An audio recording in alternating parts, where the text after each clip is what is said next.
সবাইকে আবার একটা ভিডিওতে ওয়েলকাম জানাই। আজ বাংলা বছরের প্রথম দিন, তো সকালে স্নান পুজো সেরে একটুখানি রেডি হয়ে নিয়ে মন্দিরে গেলাম পুজো দিতে। মায়ের পুজো দিয়েই শুরু করলাম নতুন দিনটা। এখানে এসে পুজোর ফুল মিষ্টি সবই কিনে নিলাম। কিনে নিয়ে লাইনে দাঁড়িয়ে গেলাম। পয়লা বৈশাখ বলে দেখো খুব ভিড় ছিল। এখানে মায়ের পুজোর দিন তো হাজারো হাজারো মানতের পাঠা বলি হয়।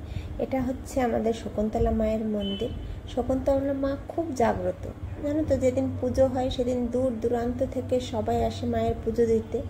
আর এই শকুন্তলা মায়ের পুজোটা হয় বৈশাখ মাসে।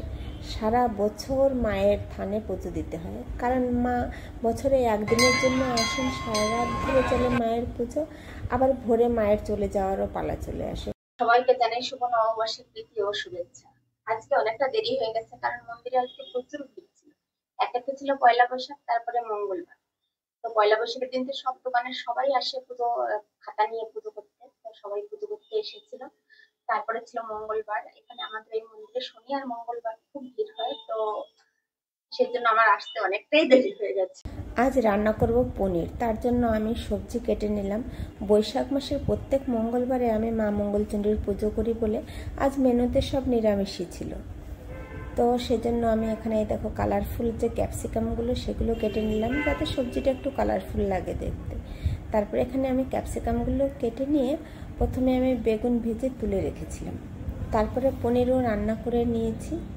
পনির দেখো আমার নানা কালারের ক্যাপসিকাম দিয়েছি বলে নিরামিষ ডিশটা একটু কালারফুল হয়েছে। তারপরে আমি একটু সিমাইও করে নিয়েছিলাম, একটু মিষ্টি কিছু লাগে শেষে, তাই। পনির এখানে আমি খুব হালকা করে ভেজে নিয়েছি। তারপরে সব কালারিং ক্যাপসিকামগুলো একে একে দিয়ে নিলাম। তারপরে হালকা ভেজেই তুলে নেব।